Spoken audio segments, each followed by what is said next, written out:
తో మాత్రమే మాట్లాడారు. తర్వాత సీతారామన్ గారు కలిసి వారితో కూడా మాట్లాడారు. కానీ సీతారామన్ గారిని పార్లమెంట్ లాబీలో కనపడితే నమస్కారం పెడతాం మాత్రమే సాక్షి ఛానల్ వచ్చింది. వారిని వ్యక్తిగతంగా కలిసట్లేదు. తర్వాత వారు ఫ్లైట్ ఎక్కేసేసి ఆంధ్ర వచ్చేసినట్టు కూడా వార్త వచ్చేసింది. మరి ఎప్పుడు కలిశారు సీతారామన్ గారిని, ఎప్పుడు వెంకపత్రం ఇచ్చారో మరి మా సోదరుడు శర్మ గారే చెప్తారు. నాకు తెలియదు. మరి నేను వాళ్ళ సాక్షి ఛానల్ చూసిన దాన్ని బట్టి నేను చెప్తున్నాను. సాక్షి ఛానల్ ఇంత మటుకు ఎటువంటి వార్త లేదు ముఖ్యమంత్రి గారి పర్యటనకు సంబంధించి ఆ యొక్క క్లిప్పింగ్ తప్పితే. కాబట్టి మనం ఏం అర్థం చేసుకోవాలి దీన్ని బట్టి? అలాగే మీరు అడిగిన దాన్ని బట్టి చంద్రబాబు గారి పర్యటనకు సంబంధించి కూడాను తెలుగుదేశం దానికి సంబంధించిన మీడియాలో కూడా ఇటువంటి వార్త లేదు, ఇటువంటి శబ్దాలు కూడా లేదు. మాట్లాడే మనిషి బయటకు వచ్చాక ఆయన ఎవరితోనూ మాట్లాడలే. అదే విపరీతమైన శబ్దాలు చేశారు ఆ మీడియా కూడా. కానీ కలిసి వచ్చిన తర్వాత ఏ శబ్దాలు లేవు. కాబట్టి అక్కడ ఏదో జరిగింది. ఈ రెండు మీడియాలు ప్రొజెక్ట్ చేసినట్టుగా మనం చెప్తే తప్ప నరేంద్ర మోడీ గారికి ఏమి తెలియదు, అమిత్ షా గారికి ఏమి తెలియదు అనుకునే ఈ పిచ్చి మీడియాలు ఉన్నాయి చూసారా, బహుశా వాళ్ళ నోటి తాళం వేస్తూ అక్కడ గట్టిగా ఏదో జరిగింది. అందుకనే ఇద్దరు అధినేతలు కూడాను స్తబ్దుగా ఉన్నారనిపిస్తుంది. ఏది ఏమైనా ఆంధ్ర రాష్ట్రానికి మంచి చేయటం కోసం నరేంద్ర మోడీ గారు, అమిత్ షా గారు కంకణం కట్టుకున్నారు. దాంట్లో కార్యాచరణకి ఒక శ్రీకారం చుట్టారనేది బట్టి మాకు అర్థమవుతుంది. ఇది ఆంధ్ర రాష్ట్ర భవిష్యత్తు మంచి జరిగే పరిణామంగా నేను భావిస్తాను. రైట్. సుందరరామ శర్మ గారు ఏమంటారు?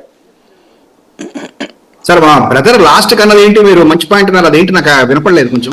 అంతే, రాష్ట్రానికి మంచి చేసేదేదో నిర్ణయం తీసుకుంటారు అని చెప్తున్నారు. అది మంచి పాయింటే కదా అంటున్నాను. Correct definitely.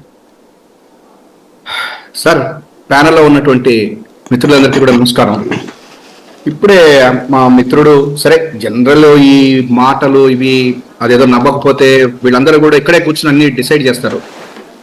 Andhra Pradesh chief minister Shri YS Jaganmohan Reddy expressed his delight over former Prime Minister Sri P.V. Narasimha Rao being conferred Bharata Ratna posthumously.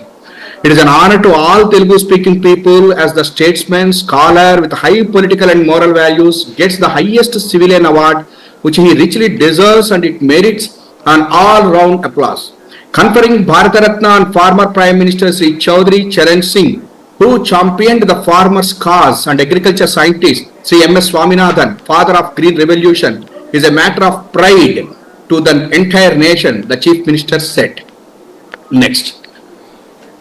ఇంకొకటి ఏంటంటేనండి, ఇప్పుడు వాళ్ళని కలిశారు. ప్రధానమంత్రి గారితో కూడా దరిదాపుగా గంటన్నర జరిగింది అని చెప్పనేటువంటి కూడా ఇవాళ చెప్తా ఉన్నారు. అయితే ఇక్కడ గంటన్నర కూర్చుని ఉండొచ్చు, మీరు ఆయన ఛానల్స్ లో వస్తుంది అది అని చెప్పనని.